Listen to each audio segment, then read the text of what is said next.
Hey everybody, this is Josh Runquist here for the Heavy Debriefings podcast, episode 11. Ooh. I can't believe it's been 11 episodes already. I know. Almost 3 full months Wow. of doing this show. And of course, with all 11 episodes so far, before she takes her break to no longer do the show and be away from me from forevermore, it is, of course, The Metal Fairy. it's great to have you a part of the show this week.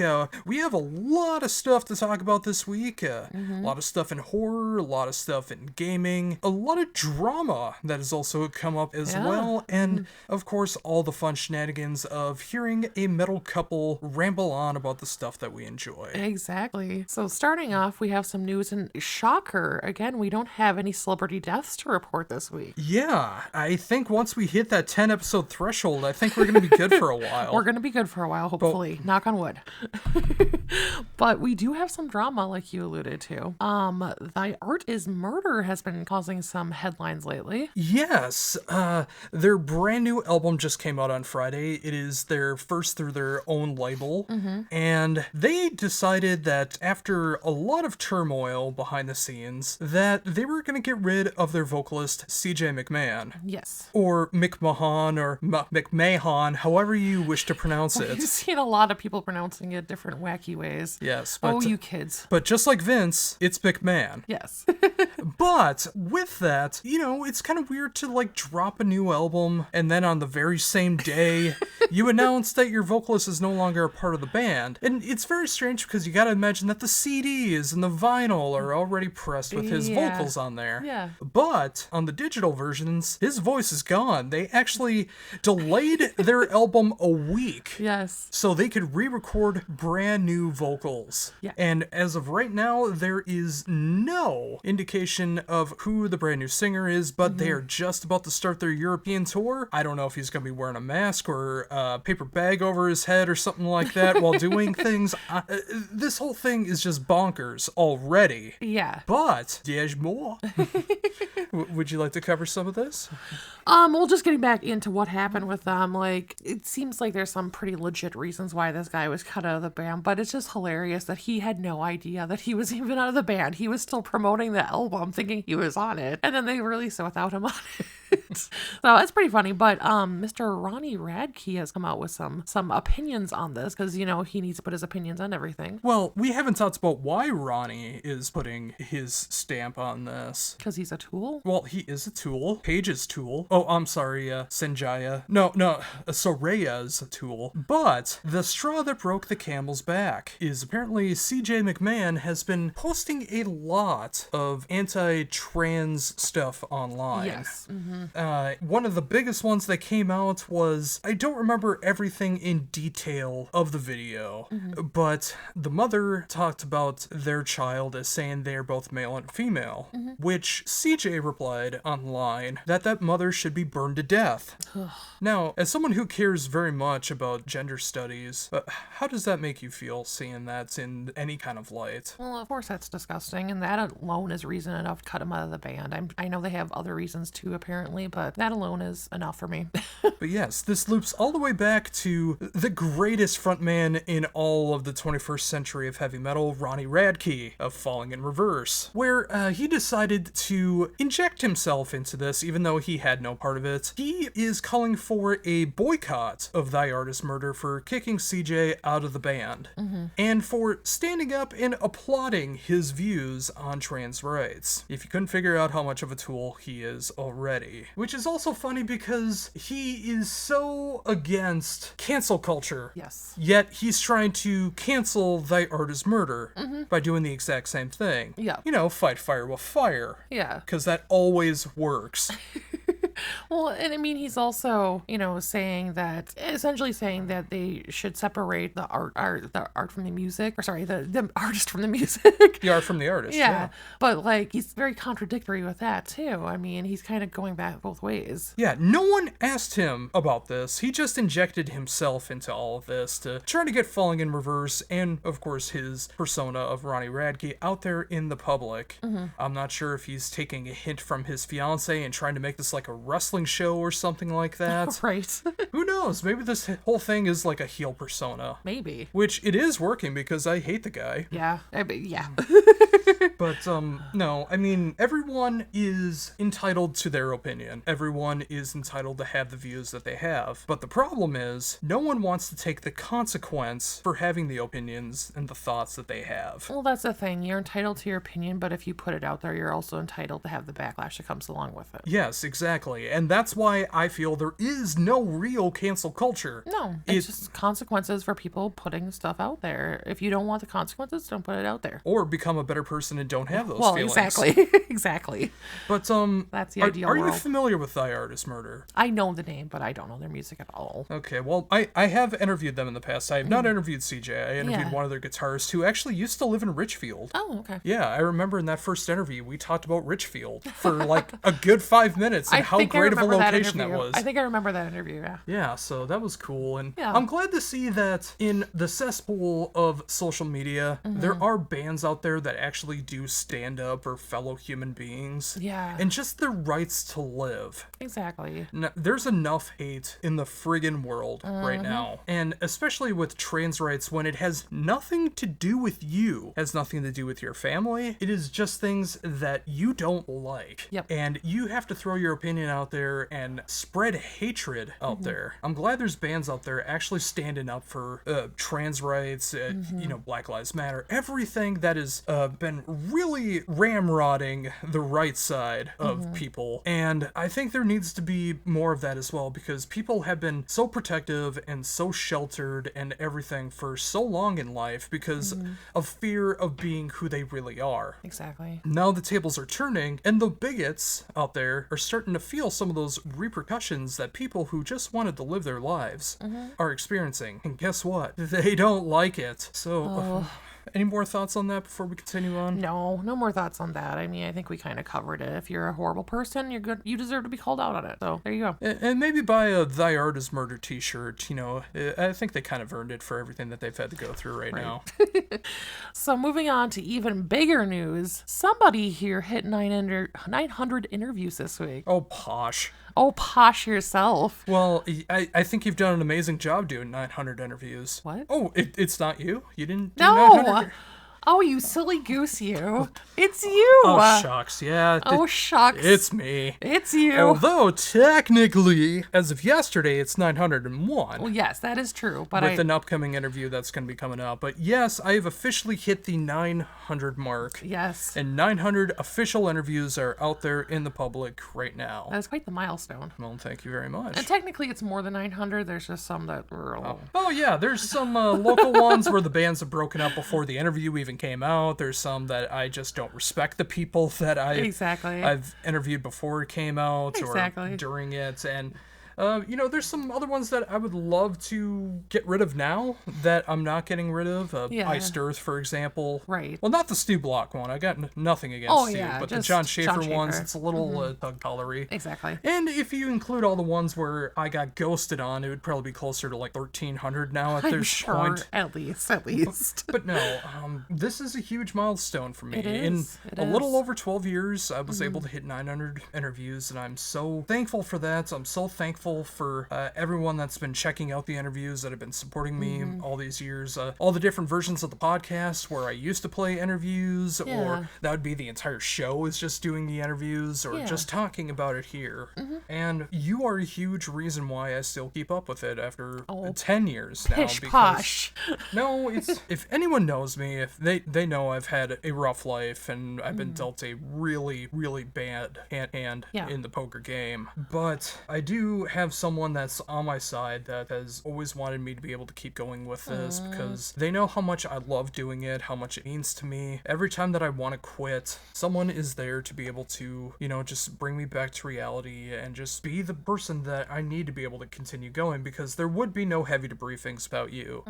That drummer guy probably would have been done after a couple years if it wasn't for you. And as much as me conducting the interviews and putting it all together and emailing and doing all this stuff, You are the morale that I've needed all of this time, and I could not have done this without you. So as much as it's cool for me to do 900 interviews, you're the reason I've got the 900 interviews. Well, I'm happy to be by your side and through you by you through everything. I've said this a million times. You're a beautiful flower that grew up in a pot of dirt. You are.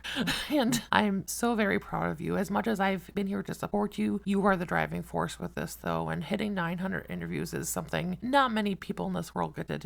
And there's been some pretty amazing opportunities throughout that. And you've built some great relationships. You've built a reputation for yourself. And you've shown what kind of an interview you are. You actually care, which if you listen to a lot of interviewers out there, not to call names, but there are a lot of bad interviewers getting even more opportunities sometimes. And that stinks, because if it was based on what it should be based on, you would be getting all the opportunities. But clearly you've gotten quite a few, though, hitting 900. And I'm just so proud of where you've gone with this, and to see the growth from when I met you over 10 years ago now to where you are now, it's just amazing. Thank you very much. And that kind of brings back to the first episode of the revamped version of the Heavy Debriefings podcast, because we met each other at Pagan Fest 2013. And what was I doing at Pagan Fest 2013? Interviewing bands. Do you remember who I was talking to? You were Tier, I know. Yes. Your man, who unfortunately left Not Tier, in the band anymore, but... And you could clearly see his Cowboys from Hell tattoo as well.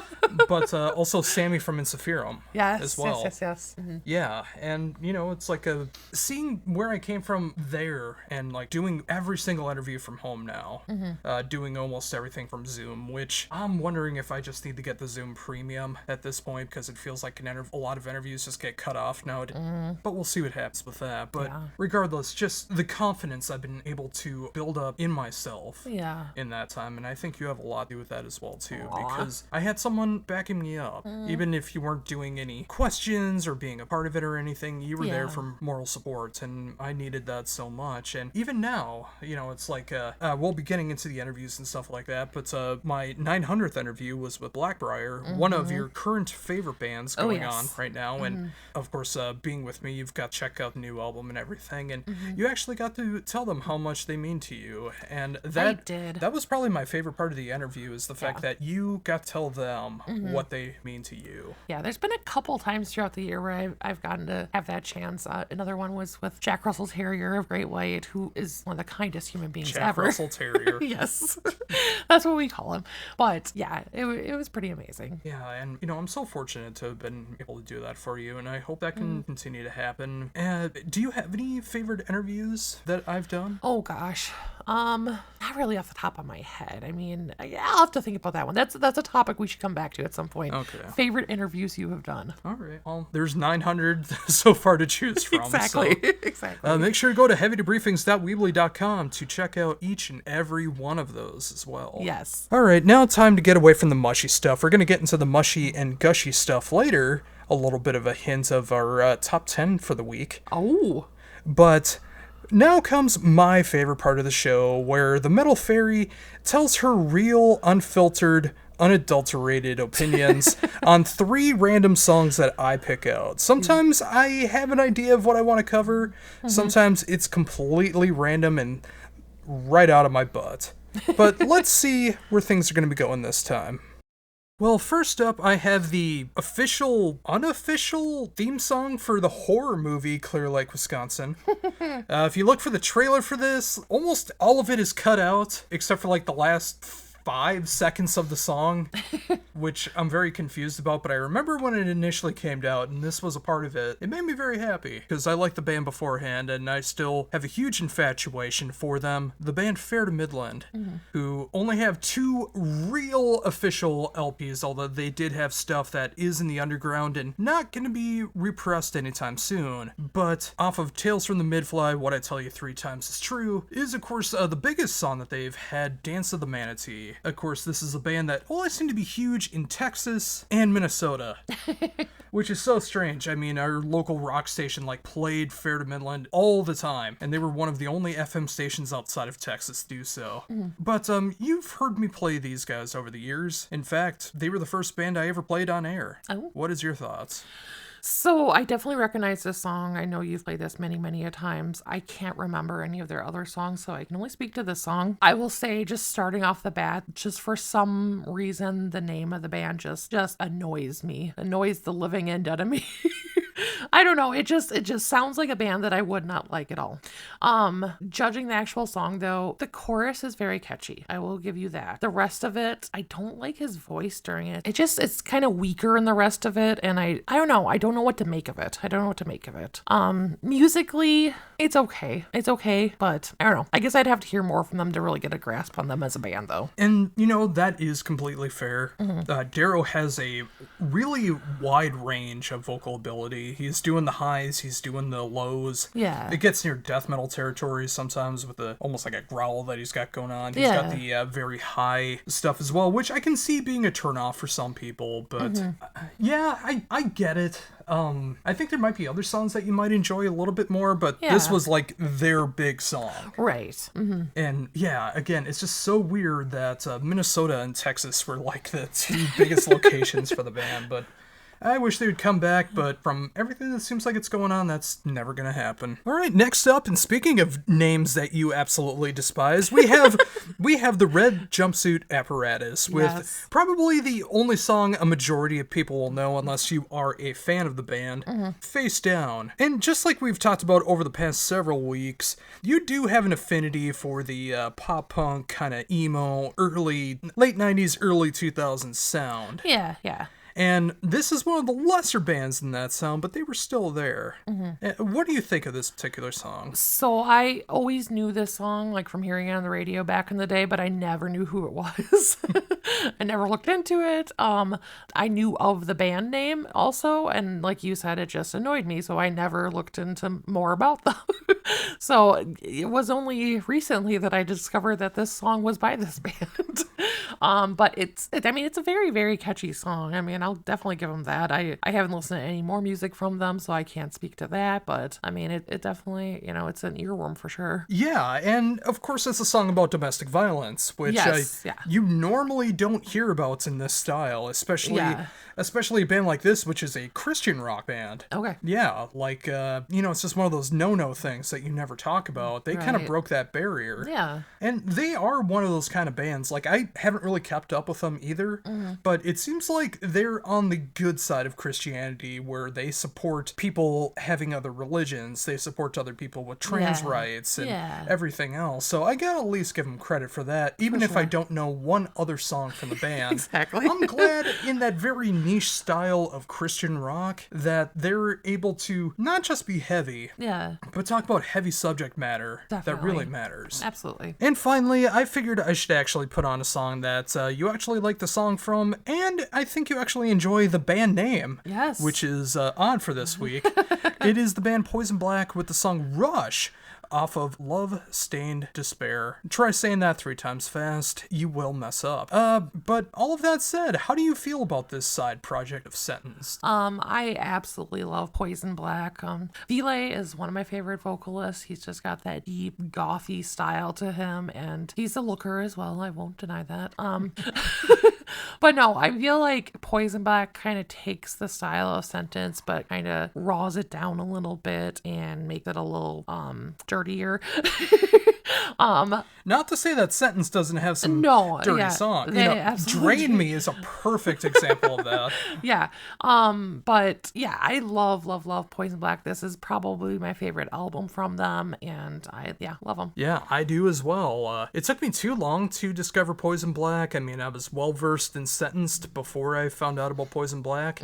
I think it might have been the last Poison Black album is where I actually discovered them. And sadly, that is not streaming anywhere for some reason. I'm assuming it's label reasons or whatever the case is, but I hope that one comes back because that was my favorite Poison Black album. But I have grown such an appreciation for the stuff that came before it. Yeah. I always keep forgetting Poison Black was around before Sentenced. Well, I mean, they were around in the same time, that they didn't just start after Sentenced demise. Yeah. But yeah, if you're looking for like that goth metal sound that Sentence was all about, but kind of just a little sleazier cheesier, a little dirtier. Yeah, this is a band that you should check out. And yeah, I think we really covered the gamut here. Fair to Midland, the Red Jumpsuit Apparatus, and Poison Black. Quite the mix we have going on. It is quite an eclectic taste that I have going on, and the Metal Fairy, not necessarily so much with those three. Yeah, not with those three. Not with those three. But what will next week entail? So up next, we're going to continue down our Halloween path with our top 10 favorite horror-related TV shows. Yeah, I'm excited about this one. I mean, I'm a little more well-versed in the TV shows more than the movies. Yeah. Sometimes. I mean, I come back and forth with horror, although I've been sticking with horror over the last few years, getting that appreciation for horror movies. But TV shows? Oh, yeah. And there's so much that I love in that style. From the really, really cheesy stuff to some of the really, really scary stuff to some of the best of what TV has ever been up to this date. Yeah. So who's going first? I'm open either way. All right, I guess I'll go first. Okay.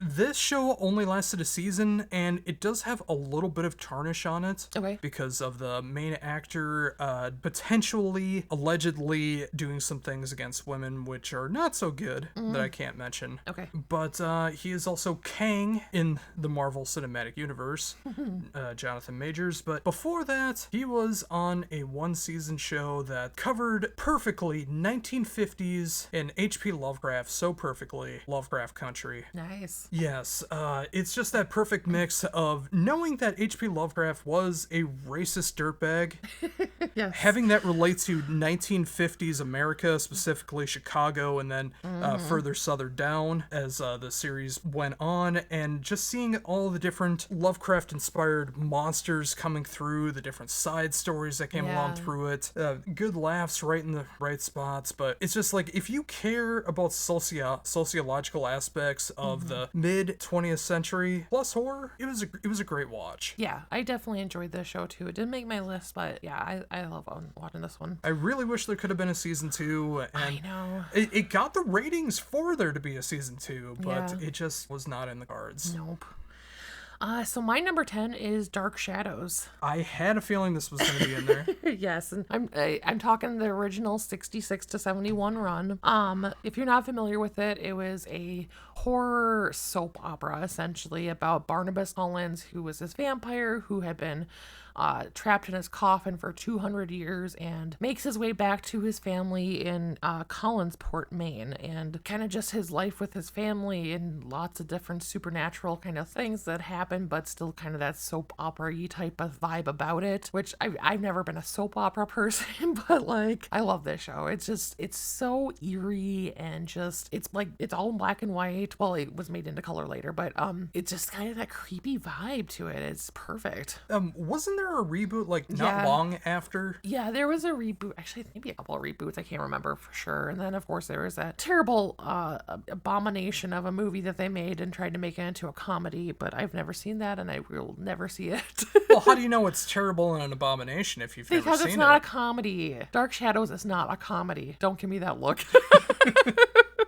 I'll have to take you up on that. All right. I will back down. Yes. Number 9. My number 9, I think it counts as a horror. I think the whole series counts as a horror. Yeah. And, of course, how it originated is a horror. It is, of course, sadly, the 9-episode run, although technically 3 seasons. It is the HBO show Spawn. Oh, okay. The animated show. There was 3 episodes each for each season, running about an hour and a half. So it's basically like 3 movies, but it is so laced in horror.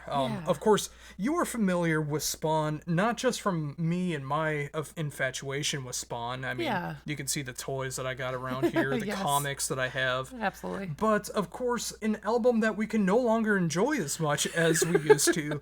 Iced Earth's Dark Saga is basically the origin story of Spawn. Yes. I have had you watch a couple episodes. Yeah. I know we've never gone through the whole thing together. Yeah. But I love this show. I love how gritty it is, how drenched in hellfire it is. And of course, the man, the myth, the legend, Keith David. Yes. As the voice of Spawn, who is just the perfect version of Spawn. Up until this day, I see that Call of Duty Warzone is bringing in Spawn, and Keith David's doing the voice. So his legacy continues to go on. Nice. He is amazing. Do you remember anything from the Spawn show at all?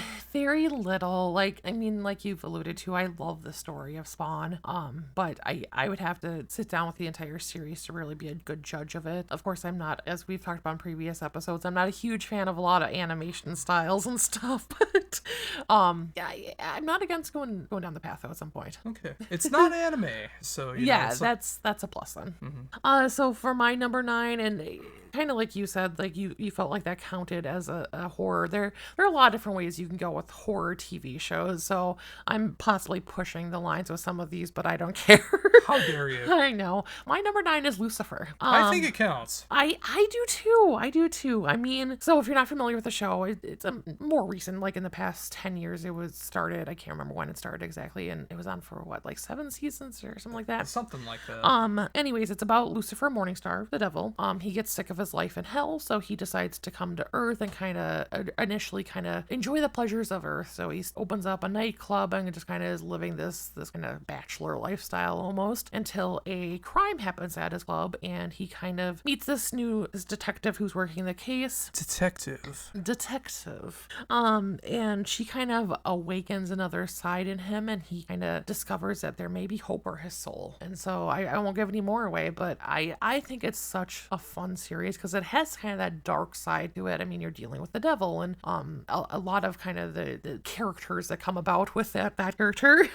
But at the same time, it's very comedic as well. It's also drama and action packed, and it's just kind of everything. I will say from my perspective, almost every single Fox drama is trash. Yes. 90 to 98% of every single Fox drama, anything that they do that's not animated, is pure garbage. Yes. But I first heard about this and I was very curious about how this was going on. And then realizing that, of course, for my comic book nerd taste, this is actually the Lucifer Morningstar from the Sandman universe, which of course is the legendary DC series by Neil Gaiman, which is one of the most important comic book stories that I love so much.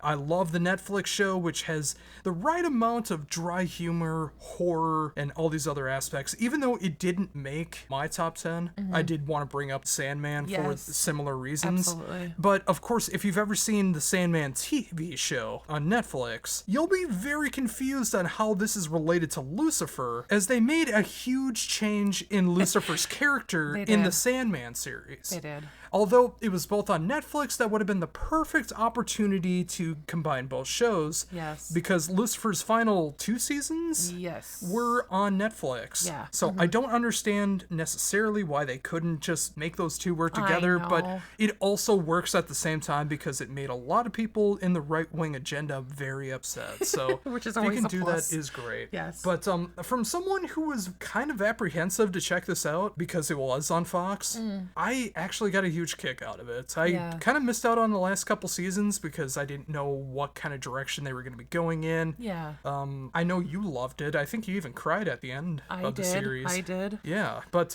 every episode that I ever saw, it was a nice little romp. But yeah, it has the right amount of like horror aspects, especially with Lucifer's power. It's a crime drama also at the same time, and you know it's got the Ross and Rachel will they won't they kind of thing going on. A little bit. And of course the side characters as well too that really fill out the show. Yeah, and I will also point out I'm not like a crime drama type person. I do not like that genre style really at all. But this is an exception for me. So yeah, and it goes to show the comic book nerd side of you as well, without you even realizing it at the time. It's true. What's your number 8? My number 8 is one of the scariest kid shows there ever was. Okay. With one of the creepiest intros and theme songs ever. And as a kid, I thought one of the greatest outro theme songs as well too, because it just got that electric guitar going. It was like rock, almost metal, especially for a show on Nickelodeon.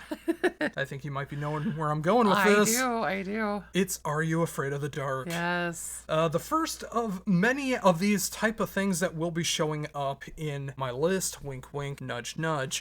But this is an anthology anthology series of a group of kids known as the Midnight Society gathering around a campfire at midnight and telling scary stories. It is very much like a Twilight Zone or Night Gallery or Outer Limits kind of thing, depending on the type of story that they're telling. And it's kids horror, but at the same time, it can still be scary to adults as well too. Like they would throw in some stuff that's like very, very freaky.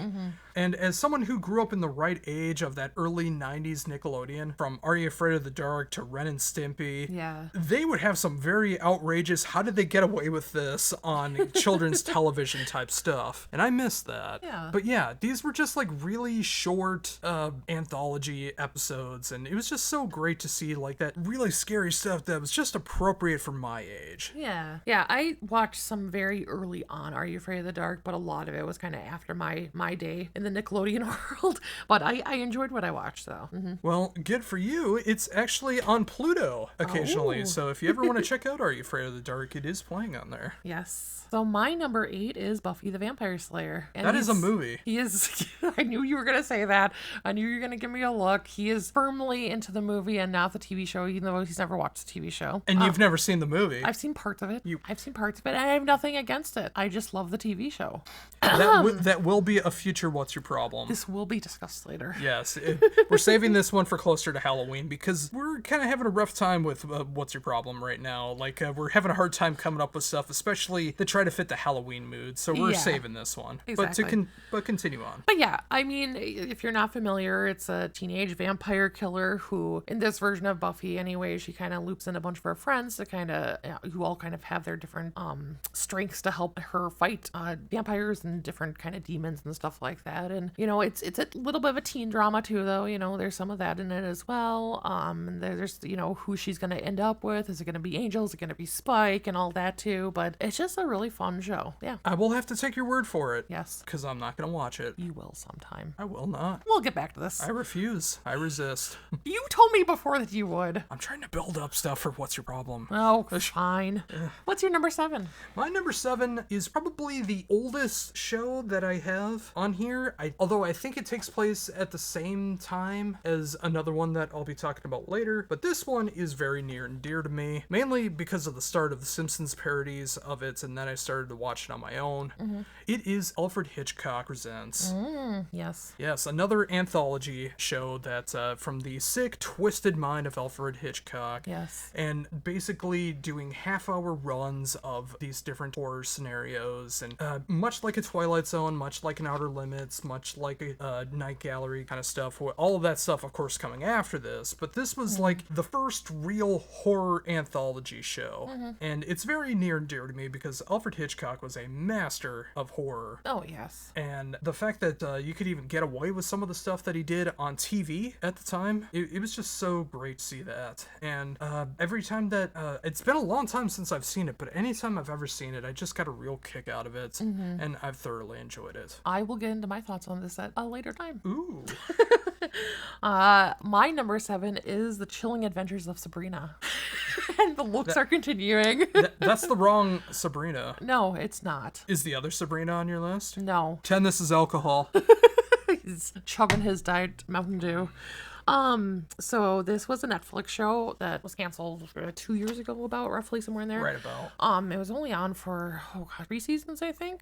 But it was the same kind of concept as Sabrina. You know, it's this teenage witch who's coming into her powers, and she's kind of dealing with the fact that she is half witch, half mortal. And just kind of how she kind of goes about living this double-sided life. Only this version of Sabrina is way, way darker. Like, it's not this happy little sitcom that Sabrina the Teenage Witch was. First of all, how dare you? Anyways, like it's a lot darker. I don't want to give anything away, but it's a lot darker, and it's a lot more kind of like, I don't know, moral decisions and just kind of deeper. It's a way deeper. So I thoroughly loved it. It's technically in the same world as Riverdale. If you watch Archie Comics. Well, Archie Comics, but I mean the show Riverdale as well. But yeah. Well, what I was trying to say with that is even the original run Yes. of like the Sabrina comics had you with Archie as Yep. well. Melissa Joan Hart beats all. I disagree. Salem doesn't talk. You're right. He doesn't. He's a cat. Yeah, it's like the reboot of Thundercats where Snarf doesn't say snarf. He doesn't talk at all. Why would you want to watch it if Snarf doesn't talk? Why would you want to watch it if Salem doesn't talk? Snarf is a cartoon, my dear. And on a similar note, the voice of Salem on Sabrina the Teenage Witch also did the voiceover for Secrets of Professional Wrestling Yes. Unveiled.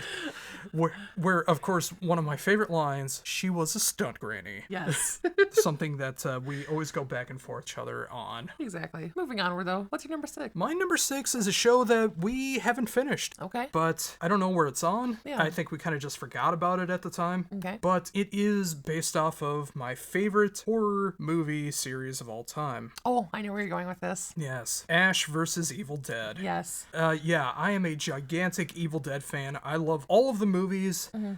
Even Evil Dead Rise, which I know a lot of people crapped on. I loved it. But once you realize that it's not about the Ash Williams story in any way, and it just kind of takes place in the same universe, you have a new appreciation for it. Absolutely. Although I still kind of have my thoughts about the reboot, but that's a story for a different time. Ash vs. Evil Dead is about an older, non-wiser Ash Williams back in his hometown, no longer working at S-Mart, but living out of a trailer, just picking up random bar girls.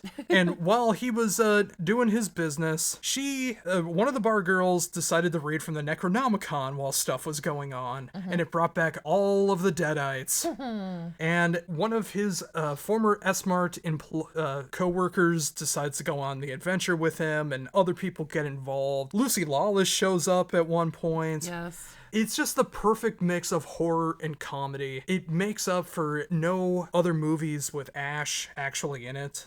It's the story that I wanted to see. And again, we haven't seen the final season. Yeah. But I loved everything up until the final season. And at some point we will watch the final season. Absolutely. But I just loved the show. Perfect mix of comedy and horror. Yeah, I absolutely loved it too, and we definitely need to get back to it. My number 6 is Charmed. Featuring Ralph Garman as the DJ at the nightclub. Yeah, I had no idea. But no, if you're not familiar with it, it's the story of 3 sisters who learn that they are witches and they come into their powers and they're kind of fighting demons and all kinds of craziness and living their lives. And I have not watched the reboot. I will point that out, and I'm not going to, or at least not planning on it anyways, but absolutely love the original, and although the last couple seasons where Haley Cuoco gets involved. But outside of that, I absolutely love their show. And it's funny because she became Harley Quinn. Yes. Yeah, you enjoy her. I do. as that. I like her voice as that, but otherwise I don't give her as an actor. What do you think would be more grating? Watching the final seasons with her in Charmed or watching The Big Bang Theory? Big Bang Theory, I'm sure. Because at least Charmed, I still like the content. It just, Yeah, it's amazing how so many people got shifted in and out of the show. Yeah. Oh, yeah. And of course, the greatest episode, the WCW tie-in, where you got like Scott Steiner and Booker T wrestling in hell. Yes. They're demons. That's the only episode I really know. But the original 3 were hot. I remember seeing the promos for it, so that's about all I can offer when boy. it comes to this. And what's your number 5? My number 5, I'm actually surprised to see this low. Okay. Because I really thought this could have been close to number 1. But once you hear the other ones that come after this, you'll understand. But it is potentially one of the greatest horror anthology series of all time. It's the most legendary horror anthology series of all time. Okay. It is The Twilight Zone. Yes. It still holds up today, despite over half a century Yeah. going by.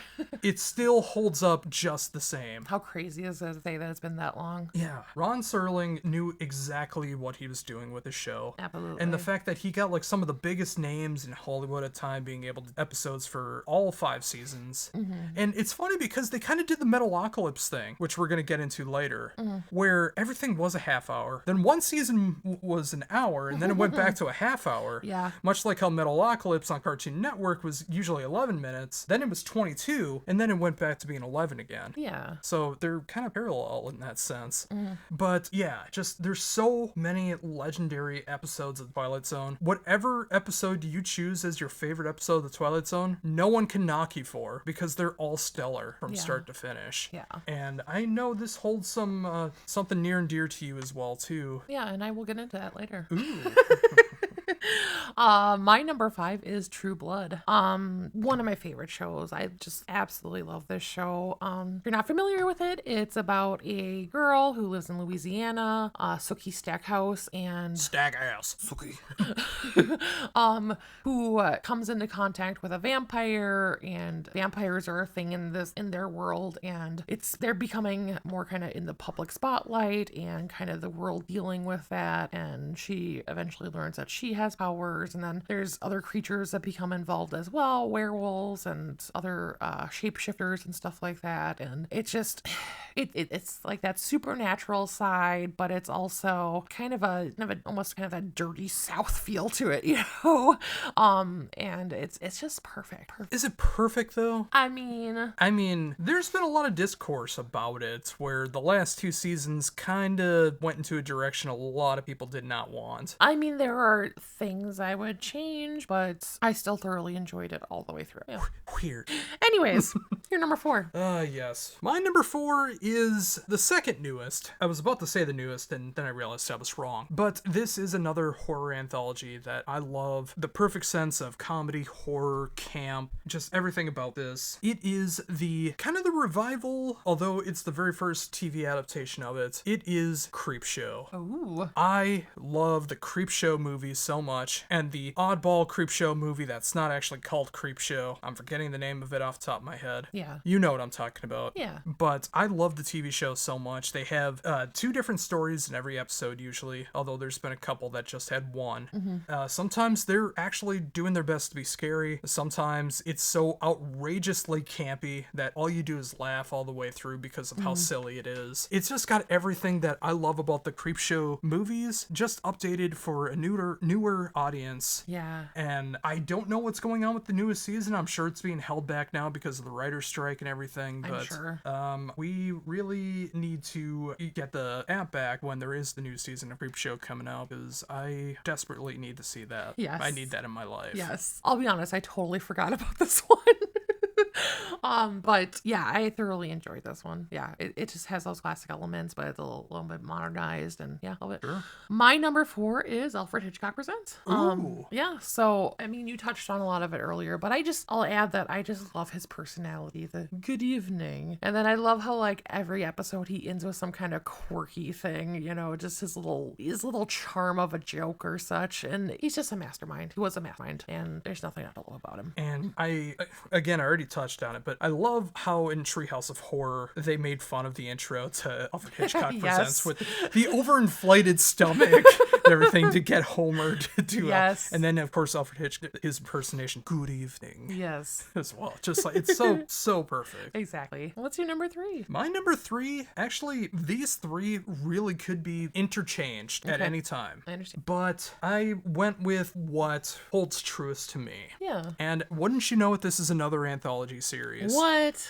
This is one that was out around my youngin' days. I would stay up watching this and getting scared, sometimes hiding underneath the banky. But I still loved it so much. Yes. I hinted at it when we did our theme songs. It is my favorite horror theme song of all time. Of course, done by the man, the myth, the legend, the frontman of Oingo Boingo. Yes. Danny Elfman. Of course. It is, of course, hello, boys and ghouls.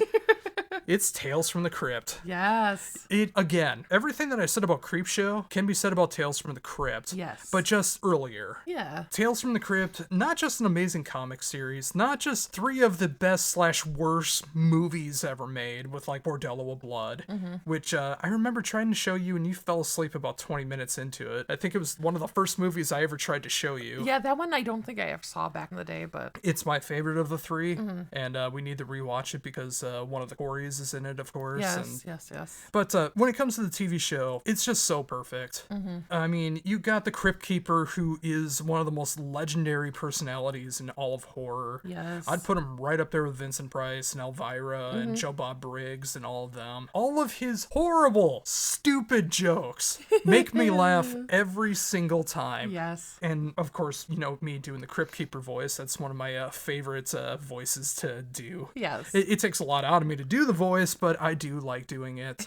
But again, just like sometimes it actually does get a little creepy and scary. Oh, definitely. But it's so full and rich full of camp and comedy and absurdity that I love it so much. And when I was a little kid, I was so scared, but when repeat watches, I just got to appreciate it so much more for what it was. And I am so disappointed you can't stream it anywhere. You just have to buy the DVDs for it, which I understand because, you know, there's so many legal things that go into it. But if you can at all, and if you've never seen it before, please watch Tales from the Crypt. It is one of the greatest horror things ever. And what a coinky dink. This is my number 3 as well.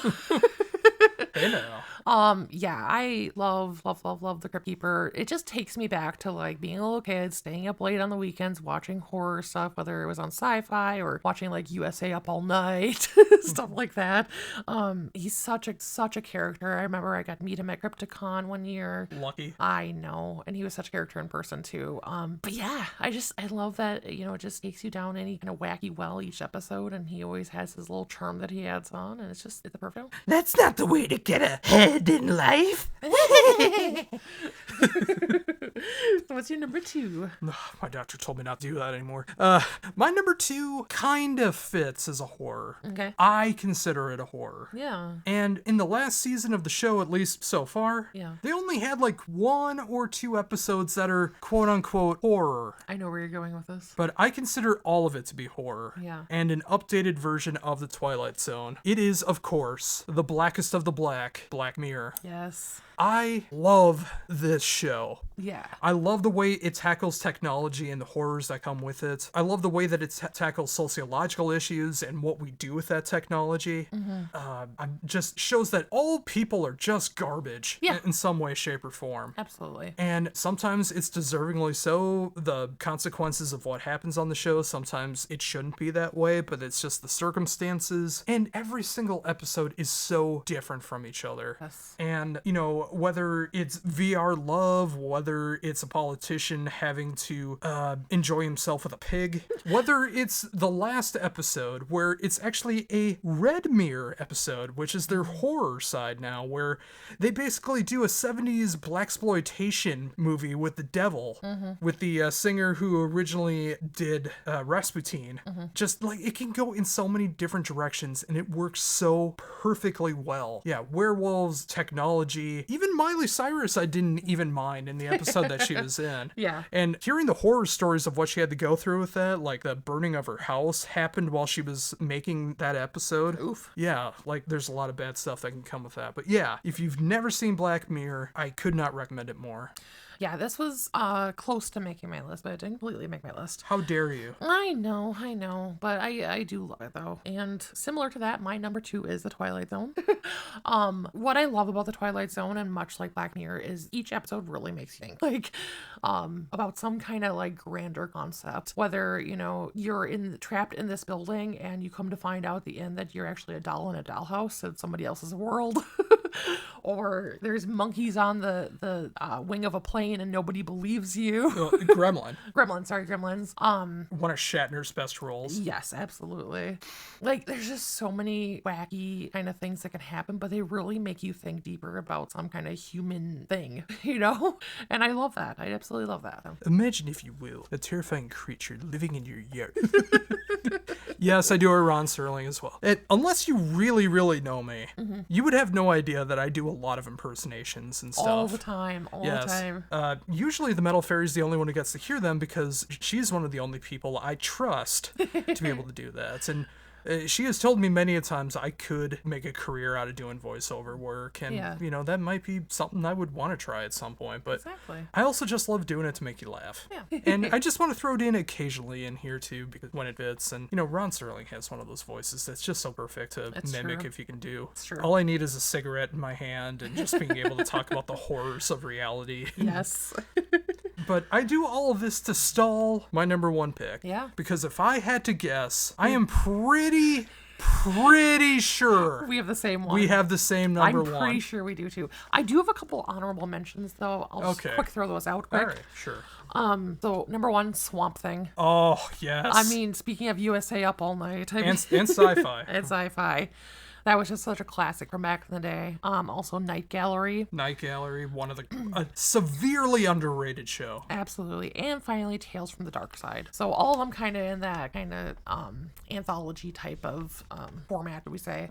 But yeah. Considering I'm at least 72% sure what your number one is. Yeah. How did Freddy's Nightmares not make it on here? I never watched that. Really? I will say, like, in kind of trying to remember a lot of the shows for this, I did a couple Google searches and stuff, and, like, there's a lot of shows that I just never watched that are, like, way more like your traditional horror based around a lot of characters. Like, there's the new Chucky show, I know, and I know there was, like, the Bates Motel, and there's a lot of shows from back in the 80s. Hannibal. Yeah, there's shows from back in the 80s. Like, I think there was a Friday the 13th one, Yes, too. there was. And Which did not feature Jason whatsoever. right.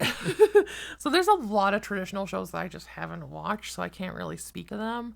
But these are the ones we ended up with. All right. Well, again, I don't know what your number one is, even though I could just look down and see what it should is we right now. count down 3, 2, 1 and say it at the same time? No, because I really want to build this up. Okay. Because my number one, and potentially your number one, Yeah. is one of the most impactful shows I've ever seen in my entire life. Agreed. It is something that made me cry in almost every single episode. Yes. I think there was only one episode where I only kind of wept. Yeah. And that was it. But the rest of them just made me cry. Absolutely. Absolutely. Yes. And of course, the third episode of this particular show Was the greatest love story ever told. ever told Ever. between Bill and Frank. Yes. Which you would never guess that two side characters who barely show up in the video game. Mm-hmm. In fact, one is not even in the game really at all, unless you Nope. go out of your way to find him without going into detail about it. Yeah. A lot of it is only referenced in like letters that you see and Yes. stuff like that. Yes, and that's what makes it work. Mm-hmm. The video game adaptation of one of the greatest video games of all time, Yes. which we talked about last week, and of course Absolutely. the sequel, which will be coming out in due time whenever that happens. exactly. But it is, of course, 3, 2, 1, The, The Last Last of of Us. Yes.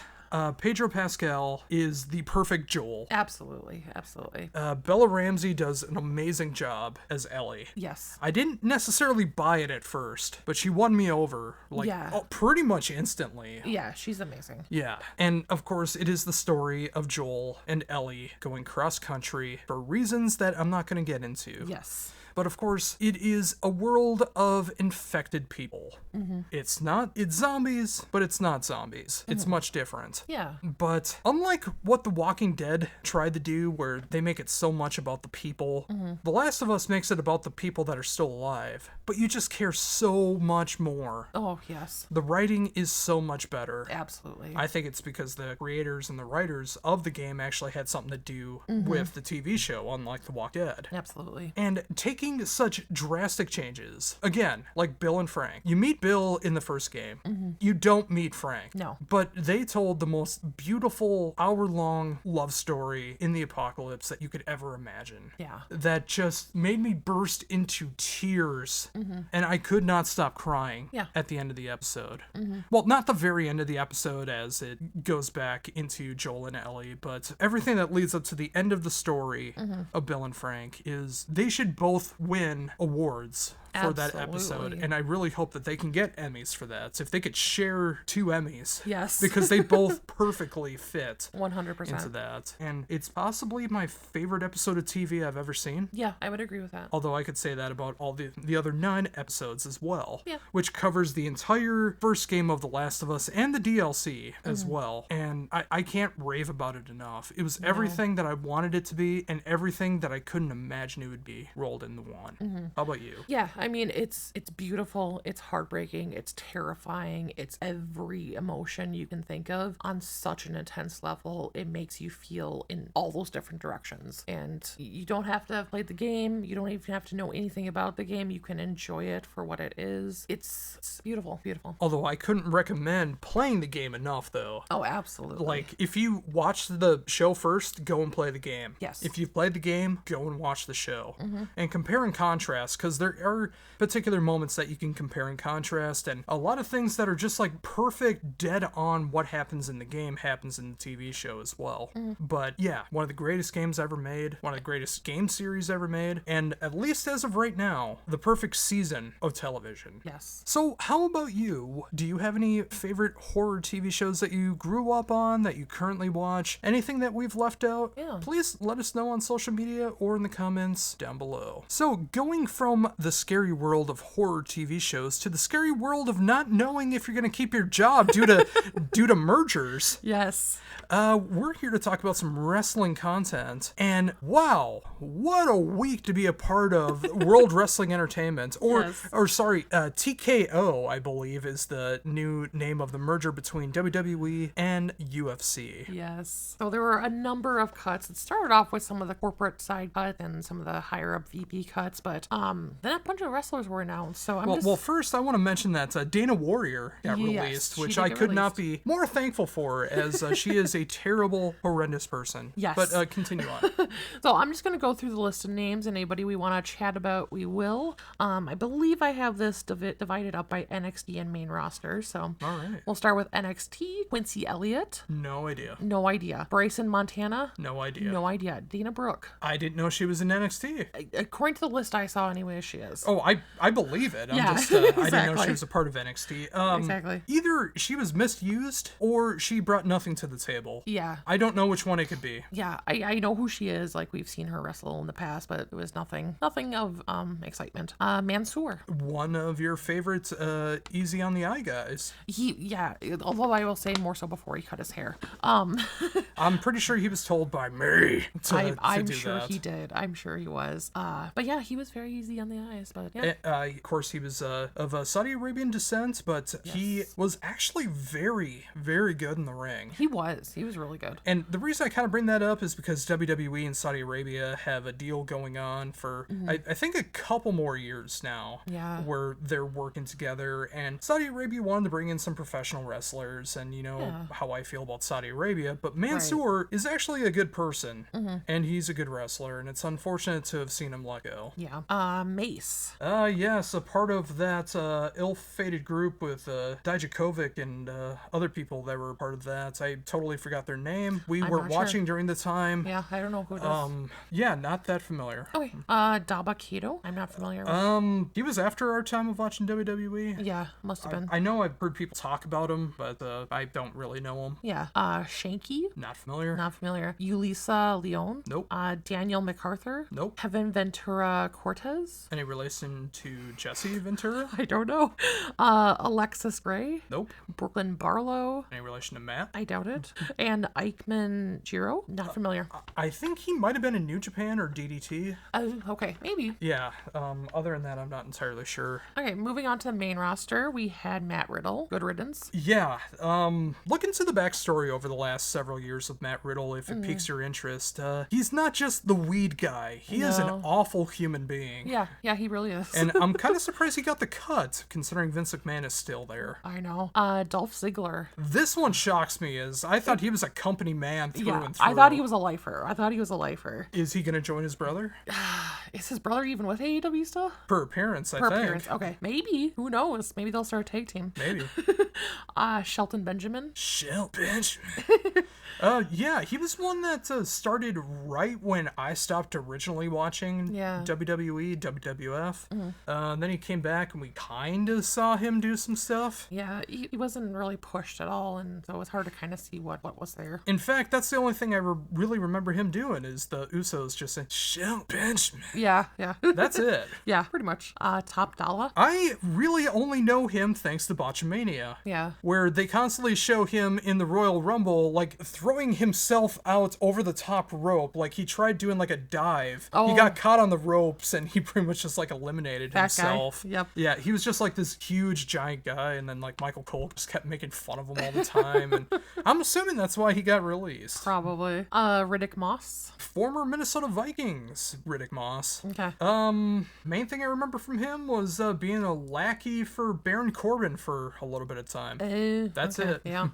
Elias. Who, I can't believe this. He was actually 2 personas. What? Yeah, he wasn't just Elias. Who else was he? Apparently, due to some kind of magical trickery or something, maybe it had something to do with cameras or mirrors or something. Yeah. It showed Elias without his huge beard. What? And he was called Ezekiel. That was him too? What in the world? According to the wrestling news, I don't know what to believe anymore. What will those crazy wrestling kids do next? I even want to know. Well, he's gone now, so. Yeah. Aaliyah. I know of her. I know of the musician Aaliyah, but that's it. Yeah, I of course know her vampire movie. Yes. Rick Boggs. To me, he'll always be known as Rick Bugenhausen. It's true. It's true. Yeah, he was a metal guitarist on TV. Yeah. And apparently they put him with Shinsuke for quite a bit of time. And after that whole storyline was done, they never did anything with him again, which is very unfortunate. Up next we have Emma. Which I didn't even know she was back. I didn't either. I thought she was still in Impact. Yeah. And I guess that shows how much of a impact that she left in WWE. What you can't see is he took off his glasses right at that moment. She left Impact to just be fired again. Yeah, pretty much. And then finally we have Mustafa Ali. Which was another one of your favorite ones and easy Yes. on the eyes for you. Very easy on the eyes, and he was an amazing wrestler. I don't even know if they've used him for a number of years now, though, because I know for a while he had stepped away, and then I don't know if they brought him back or not, or I guess I don't know, but... I guess that's one of the only unfortunate things about not watching WWE is not knowing that if Mustafa Ali was even doing anything. Exactly. My guess is no. Yeah. Without actually having any evidence of that because we haven't been watching. But yeah, that is a lot of layoffs that happened with performers at WWE. Hopefully ones will be able to find some work. I'm sure some will show up in AEW. Yeah. Maybe even Ring of Honor, Impact, or maybe in a high school gymnasium near you. And also wrestling related to the stuff that we actually know a little bit about. Yeah. AEW had their big non-pay-per-view TV show Grand Slam this past week, and some titles changed. Yes. The very first match, Claudio Castagnoli versus Eddie Kingston. Claudio put up the Ring of Honor World title versus Eddie Kingston, which I believe he had either the US or TV title for the IWGP. I'm totally blanking out on that, and I apologize. Yeah. But the important thing is Eddie Kingston won, and shocker. In a shocker, and has become not only the Ring of Honor World Champion, not only the IWGP TV or US champion. He's a double champion now. Yes. Something you never would have expected out of Eddie Kingston. No. And the other thing of a bit of a shock due to a botch and potential injuries that have happened, the AEW International title changed hands. Yes. Which, again, I have a huge problem with that name because AEW World title, AEW International title means the same thing. It's the same synonym. Yeah. But regardless, it was Jon Moxley versus Rey Fenix. Apparently during the match, Jon Moxley got a concussion, and the ref just decided to give a 1-2-3, and Rey Fenix is currently the AEW International Champion. Yes. How do you feel about Rey Fenix not having a tag title, but having a singles title? I mean, I thoroughly enjoy him as a wrestler, both single and tag team. Definitely did not expect him to win it, but I get why, and I'm all for seeing him with a title, whether it's tag team or single. And I really hope AEW doesn't do the thing that they love to do and hot potato the titles. Yeah. Except for the main titles, they'll hot potato everything else. Let Rey Fenix keep the title for a while. Yeah. Why not? Exactly. All the other matches, no titles changed hands or anything. I'm still very confused by the Tony Storm persona going on. Yes. I can't tell who's worse off in that relationship, Tony Storm or Juice Robinson. I know, right? There's no winners. But there was also Samoa Joe versus MJF for the AEW World title. MJF won, actually putting Samoa Joe to sleep, which led to a lot of shenanigans happening at the end. But of course, Adam Cole coming to save the day for MJF, and one of the best friendship/love stories going on in professional wrestling right now. It's true. Yes, MJF is doing that Ric Flair, Eddie Guerrero anti-hero where he's your scumbag. He is. He's our scumbag. And it's just like you love to hate him and you hate to love him. Yeah. And I don't want him to go back to being a full heel. I don't either. love him like this. I know. And I hope he rides that wave as long as he can. Absolutely. Apparently some stuff happened on Rampage and Collision, but we don't watch those, so Yeah. I really don't know what happened.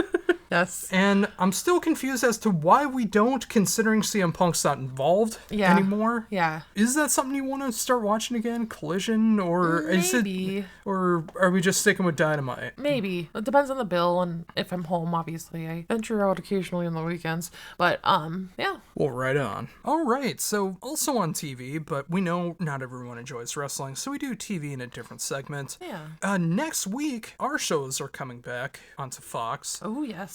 Simpsons, Bob's Burgers, and Latecomer The Great North. Mm-hmm. These should have started earlier this month, but they decided to go October this time due to football and baseball and all that stuff, Yeah. the sports ball stuff. Yes. But I still love watching The Simpsons after all these years, and I actually feel like the show's on a new high over the last couple seasons. I felt like it was at its absolute worst. Oh, yeah. And then it actually got tremendously better. Yeah, I would agree. It has gotten better. There's still some episodes where, like, the voices seem off, kind of, which, I don't know. Well, that doesn't really bother me. I mean, that's going to happen with age. Yeah, You know, your yeah. beloved glam bands don't sound the way that they did back in the mid-'80s, do they? Fine.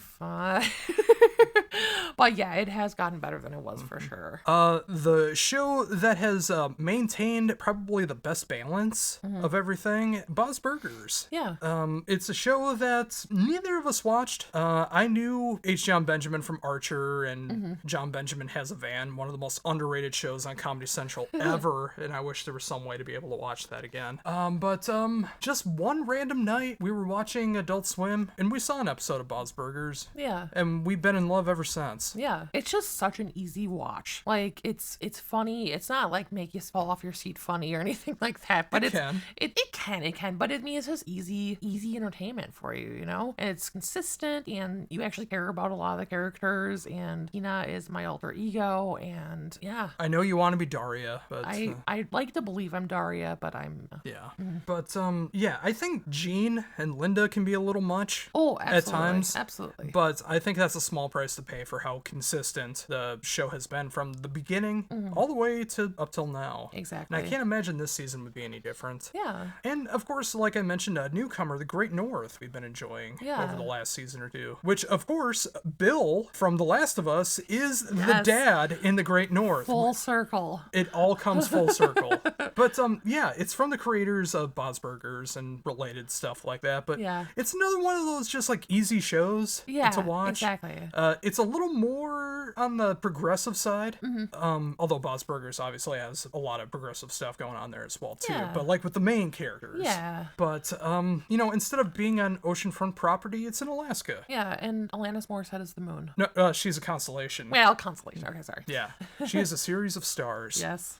Yeah, I'm really looking forward to all that. But of course, sadly, bringing things back into that, there's 3 things that we could choose to do next Sunday, but I know what we're going to end up doing. We're not going to watch any of those shows on Sunday.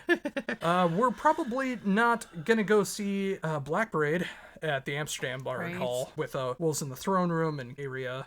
We are probably going to be, going back into wrestling here, watching Wrestle Dream. Yes. All has to be on the same friggin' night. Right?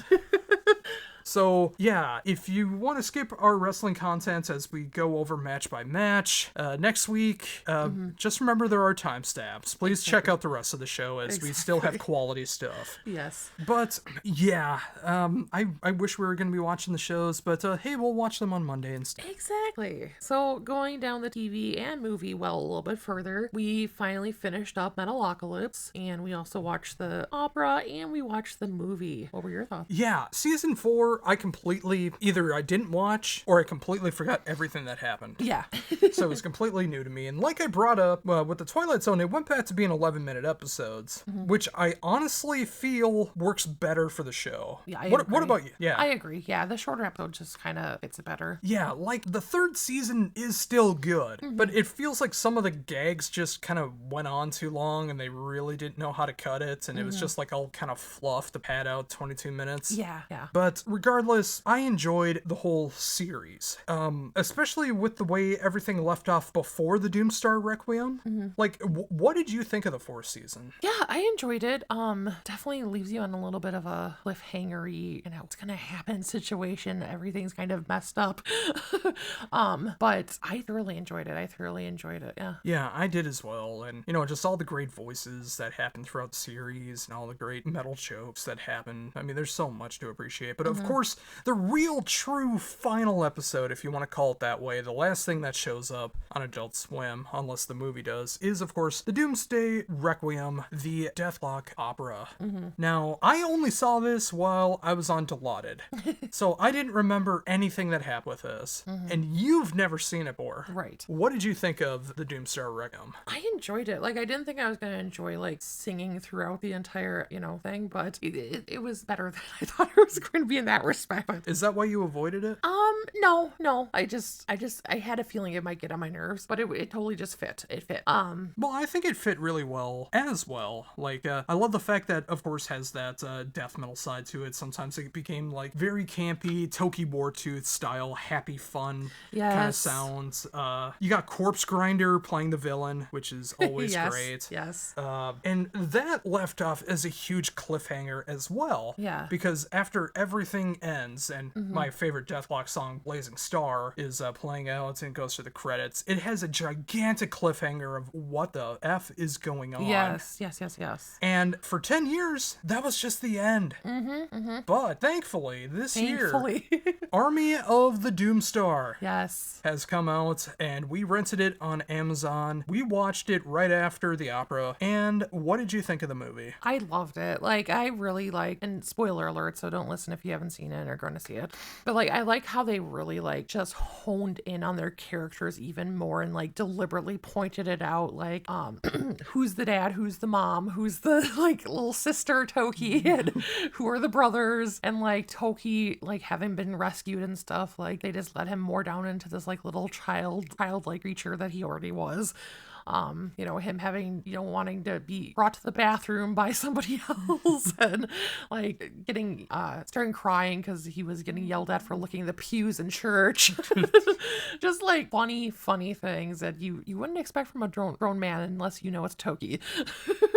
Yeah, I was also really surprised, like, how focused it was on Nathan Explosion. Yes. Like, he was, like, the star of the show, where I always thought of Metalocalypse as all 5 of them being the star. Where it felt like the rest of them are co-stars in this one. It was mainly just, like, Nathan's journey. Yeah, well, I think they kind of, like, with them, like, presenting him as such a father figure for the band, that kind of, like, it kind of showed how, like, he kind of ties them all together in a way. So I think it worked out in that, Oh, yeah. And if this is, like, the true end of Deathlock and Metalocalypse, I think it ended on the best note possible without giving away. I kind of feel like the ending could have been a little bit better, but the overall end I really enjoyed. Yeah. I mean, there's so much death that happens. I mean, that happens in every episode, of course. Yeah. But so much death, so much brutality. You can almost get choked up at some moments too.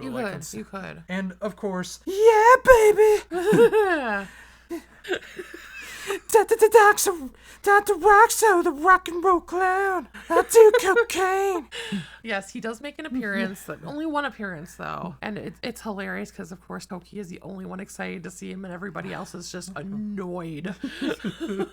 It's so perfect because, like, Nathan's just, like, having this horrible time. Yes. It's like, this day couldn't get any worse. And then Dr. Roxo sings, Amazing grace and sweet the sound. Like, never mind, it just did. Although that's the only part that features him. It was one of the real highlights of it because Dr. Roxo is that perfect David Lee Roth, so annoying but so funny at the same time. Yes. Yeah, whether you wait for it to start streaming on Max or if it shows up on Adult Swim where they do the movie, whatever ends up happening, if you've enjoyed Metalocalypse, if you've enjoyed Death Clock. Check the movie out for the real finale of Metalocalypse. So next we saw a movie in theater yesterday. Yes, this was completely unexpected, as I just saw a random post online about this, and I wanted to surprise you with it because I just saw a screen cap, and it's like, okay, we're gonna watch the trailer for this. I can't wait to go see this whenever it comes out. I didn't know anything about it, but it was a movie called The Retirement Plan. Yes. Starring my hero and yours, Nicolas Cage. Yes, that wasn't even planned. We just did that. Exactly. But, basically, Nick Cage plays a retired assassin. His daughter gets into a lot of trouble, and his granddaughter comes to see him, and shenanigans arise. Yes. So much death, brutal death, that you would not expect in a movie like this. Yep. So many great funny moments that happen, and it's kind of a star-studded cast if you appreciate like B or lower tier celebrities like I do, because you got like Nick Cage, you got Ron Perlman, you got Ernie Hudson. Yes. Yeah, you have great character actors being a part of this, and they all do their roles great. And it's just a great funny movie with jaw-dropping moments. And of course you have Nicolas Cage being Nick Cage, all of his little quirks and kind of goofball moments and his kind of version of comedy. Oh yeah, and it's funny because like it's Nick Cage being Nick Cage, but he's also acting like he's in Con Air or The Rock like he was 30 years ago at the same time. Yes. In fact, he even has long hair like he did in those movies as well. So it just fits so perfectly. It's almost does. like that character it's almost like a sequel to those characters that he was playing. Yeah. Because he had all of those trainings and the one-liners and all that stuff. So, you know, it was so great. And this movie's going to absolutely bomb. There's only one other person in the theater with us, so. Yes. Yeah. Yeah, this movie's gonna bomb hard. But if you love Nick Cage movies like we do, it is absolutely worth watching. Absolutely. So up next, we have a little bit of gaming content. So we started playing The Devil in Me. Yes, we are currently not done with it, and when we're done recording, we're probably gonna finish it because I think there's only like a chapter or two left in it all. But this, of course, is the final part of season 1 of the Dark Pictures anthology. Yes. Which, of course, the theme song for that, talking about last week, Chemist, being a part of that, which is so cool to see that's how they got like a huge break in their career. Yeah. But so far, this could be my favorite of all 4. Yeah. I'm still torn as I say that though, because there is a reasoning for any of the 4 to be the top of the 4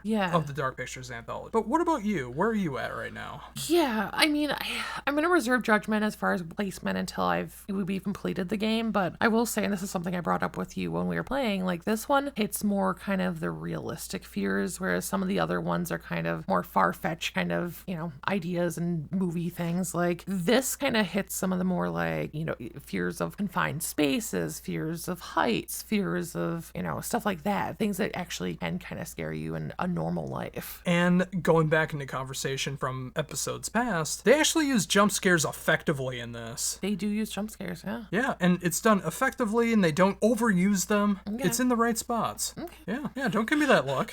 I know what you're doing right now. I know what you're doing right now. Oh, yeah?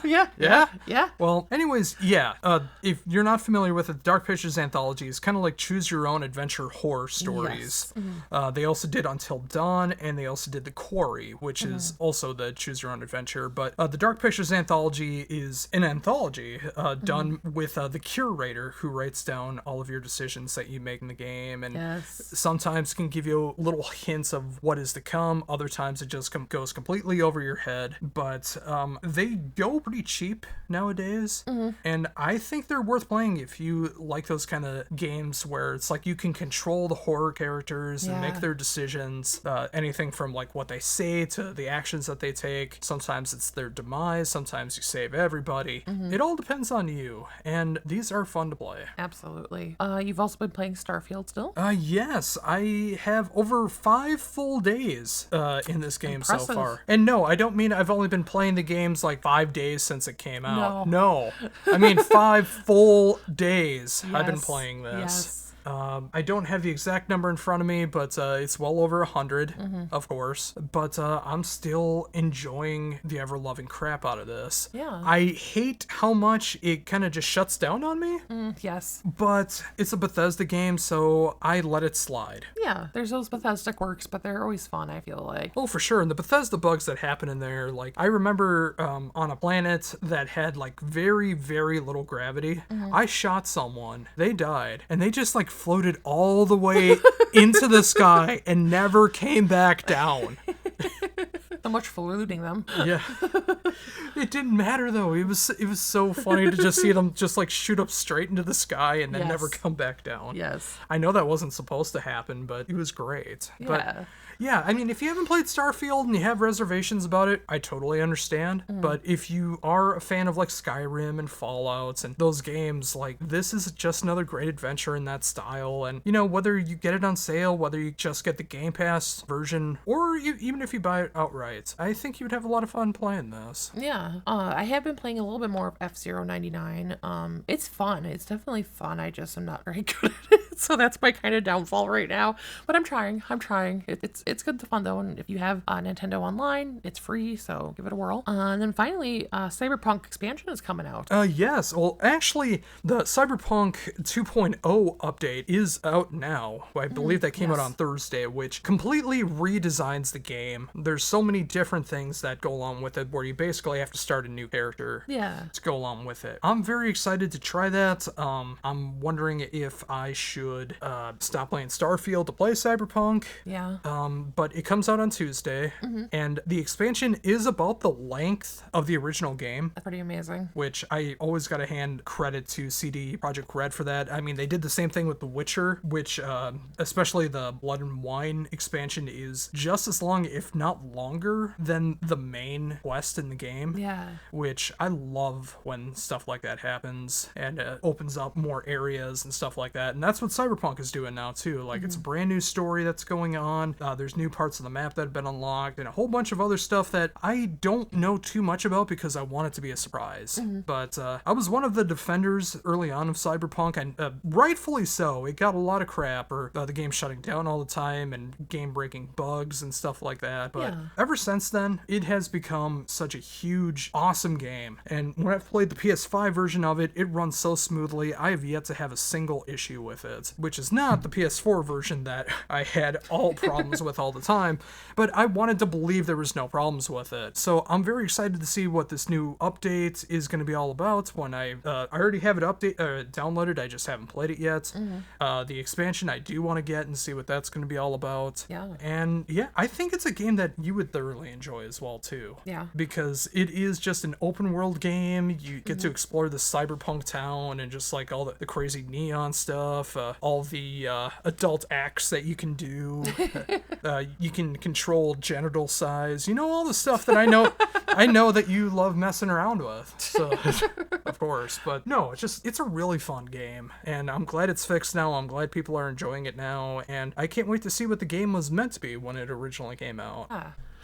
Okay, so up next we got a little music content. So you had a few interviews since the last episode. Yeah, I like we talked about in the beginning of the show, I hit 900 interviews, and now it's up to 901. Yes. The first one of this, 899, it was John Gallagher of Dying Fetus, a band that you love so much. I know you love that death grind sound so yes, much. it's my favorite. Oh, of course. I know this is going to be ranked very high on your top albums list. Absolutely. But in all seriousness, I very much enjoy Dying Fetus. I love everything that they're about, and it was a really cool interview. He was like one of the most laid-back people that I ever talked to, and he actually showed his kitty in there as well too, which I thought was great. It was very cute. Make sure to go check that out for a special guest appearance of his cat. Yes.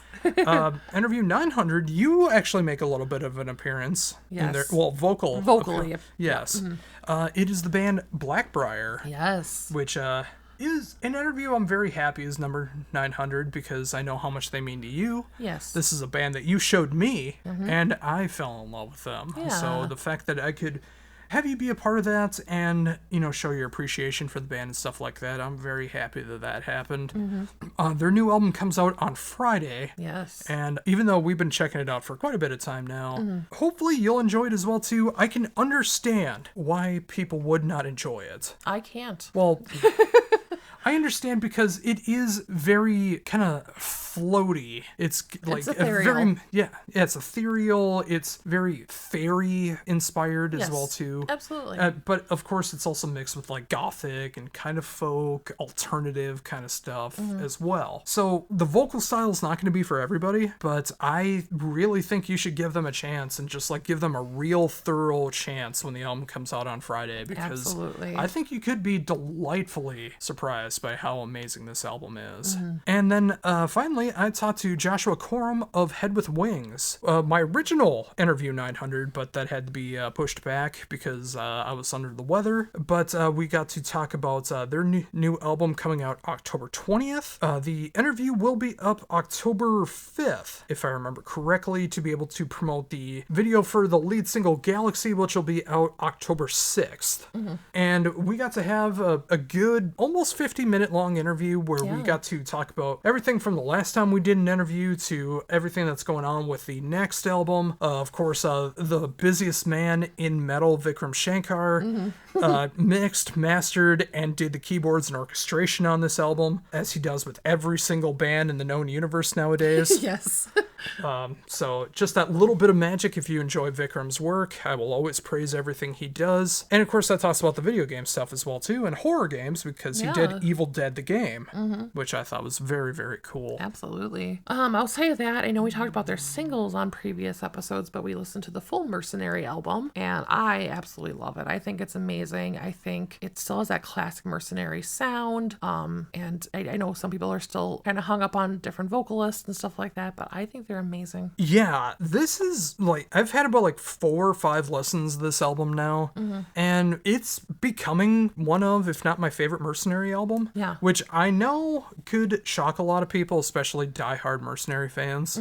But I just feel like they just nailed everything that I love about the band on this album. Yeah. And it's such a comeback for the band, and they deservingly needed that after all the trials and tribulations that Mercenary has been through, including breaking up. Yes. But to see them come back, do a reunion album that doesn't suck and is actually some of the best material that they've ever written, they deserve this. And it's going to rank pretty high up in my top 100 of the year, which I can't believe I'm already bringing that up because we're at the end of September right now. This is is this the last September show? Or if not, it's next week. Yeah. But we're at the end of September, basically. Got October and then November. Then I talk about my top 100 and whatever your top albums will be for the year, which will be your first time being able to show that off as well. Yeah. So I'm very curious to see how many you're going to be tackling and how everything's going to come about that, because there's a lot of big contenders going on. Absolutely. Another one that we forgot to mention, the new Ronnie Romero also came out back on Friday. His first ever non-covers solo album. Yes. And it is very classic metal. Yeah. That classic heavy metal, classic hard rock sound. If you love what he did with the Ferrymen and Lords of Black, this is not the album for you. This is very much like his work with Rainbow and other classic rock bands and classic metal bands like that. Yeah. And it's a great departure as well, because like he's got all of that in him, just like Dio did. You know, like he's able to show off his impeccable range in different styles and varieties. And while I'm still trying to figure out how it compares to the stuff of like Lords of Black and the Ferrymen, I still very much enjoyed it. Yeah, I mean, musically, it's not as up my alley as, like you said, Lords of Black and the Ferrymen and stuff, but vocally, he's still so amazing that it just makes it worth it. And of course, that leads everything into my top 10 albums of September 2023, Yes. which will be coming out on Friday, both on the YouTube channel and, of course, heavydebriefings.weebly.com for the written version, for you nerds that like to read instead of hearing my voice. Nerds!